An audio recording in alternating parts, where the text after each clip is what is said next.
19 years and 4 days after the Beatles came to America, McCartney looked back with Tom Brokaw. You've spent most of your life as Paul McCartney's solo artist, but the defining years obviously were as a Beatle, but you'll always be known as a Beatle. Does that trouble you at all? No, no. It's something I'm very proud of, you know, and I think I grow more into the nostalgia for it. When I was younger, I just thought, well, we've done that, and now onward and upward, you know.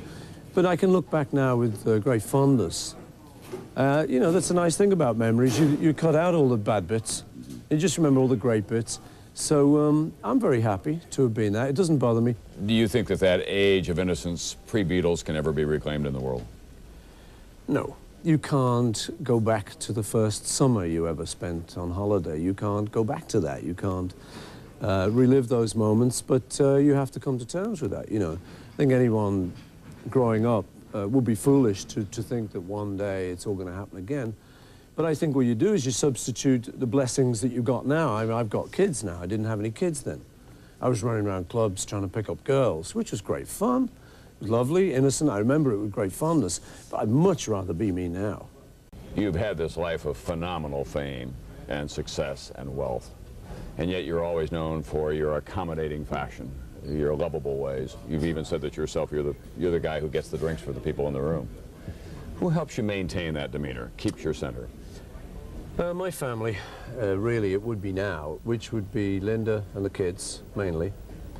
Linda's very good at, you know, leveling you out if you're getting a little bit above yourself. But the real thing I put it down to, if, in the long term, I think was when I was brought up in Liverpool. Looking back on it now and talking with other people about their experience of being brought up, I had a very happy childhood. Even though my mum died when I was 14, which kind of put an end to that, up to 14, I had a very loving family, a lot of relatives, sort of, I always imagine like an Italian family, you know.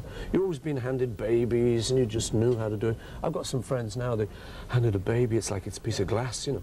But I know what to do and pat it on the back. And I think that stood me in good stead, really, when the fame came along. I always realized it was a bit of fun. What about raising your daughters? What about raising children with money? You grew up without it? Yeah. Linda and I made a big decision when we first got married, because she's from quite a wealthy family. And we made a decision to go through the state system, not to send them to special schools. It's different here from how it is in England. There's a pretty good state system there. We decided that if they were going to be wealthy when they grew up, that the main thing they needed was to get their feet on the ground early, so that they could see a postman and a milkman or whatever and be able to talk to him like he's a human being instead of learning to look down on him.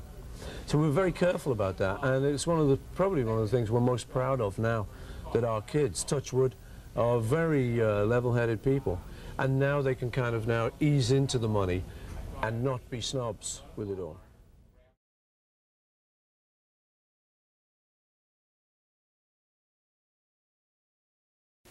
President Clinton says he's ready to take.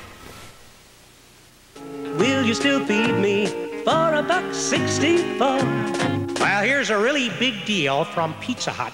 Buy one specialty medium pizza and get a second medium cheese pizza for just $1.64.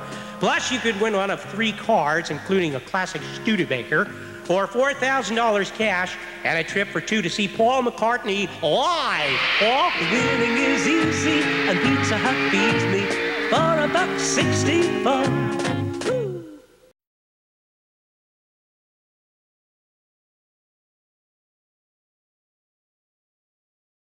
It's the first song from the album Off the Ground from Paul McCartney. He performed that song on this show just a few weeks ago.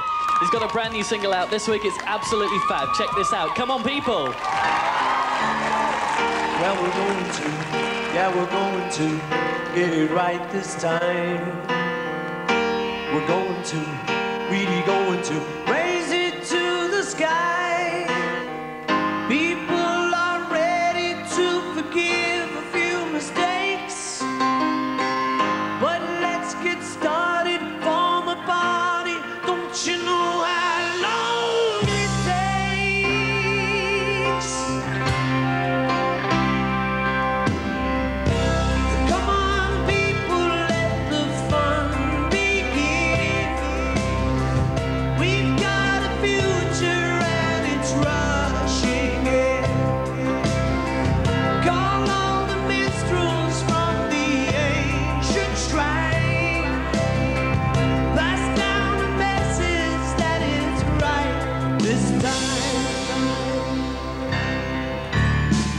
Well, I'm trying to, yeah, I'm trying to lay it on the line. I'm trying to, really dying to get it right this time. So many getting far away, it's gonna be. Believe it when you see it happening to you. Know it's real.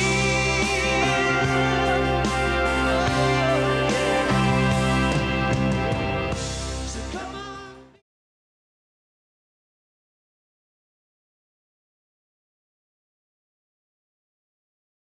Forum di Assago questo concerto e hanno applaudito e osannato il loro idolo, decretando quindi il successo di questo stile, di questo genere musicale che è iniziato con i Beatles, sembra essere veramente intramontabile, forse proprio perché riesce a mettere d'accordo, una volta tanto, nuove e vecchie generazioni. Cristina Gabetti.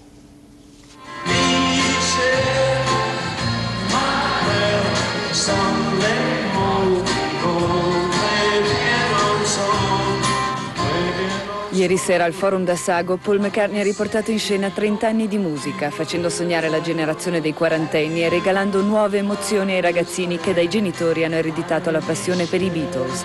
Ai 12.000 fans accorsi per la prima mondiale del tour, McCartney ha proposto tanti vecchi successi. Su 32 brani, infatti, 18 erano del celebre quartetto di Liverpool.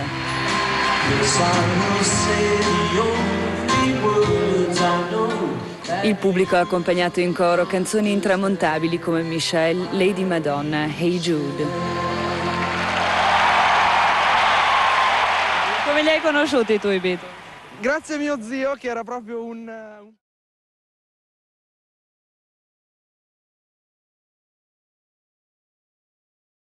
Va bene, eh? Scherza, gigioneggia, cerca di parlare in italiano. Paul McCartney ha un rapporto molto speciale con il nostro paese. Per questo ha deciso di partire da Milano con il nuovo tour mondiale. 12.000 persone lo applaudono, rispondono con entusiasmo alle sue buffe provocazioni.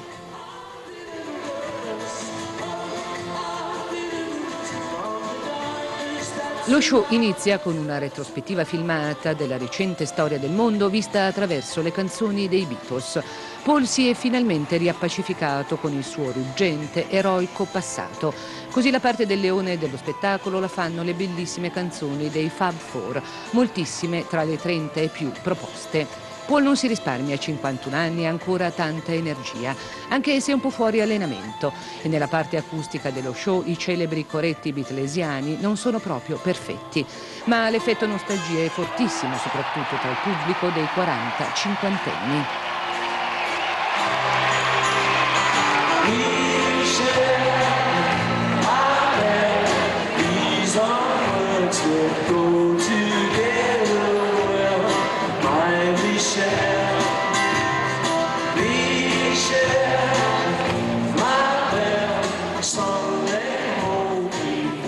Scorrono pagine storiche, da Drive My Car a Michelle, Yesterday, Lady Madonna, Let It Be, Penny Lane, persino Sgt. Pepper, alcune mai eseguite prima dal vivo. È una grande festa, i Beatles funzionano sempre. Certo, per Paul McCartney non deve essere facile misurarsi sempre con il suo mito e accettare che le canzoni nuove, quelle dell'ultimo disco, Off the Ground, siano accolte con una certa disattenzione.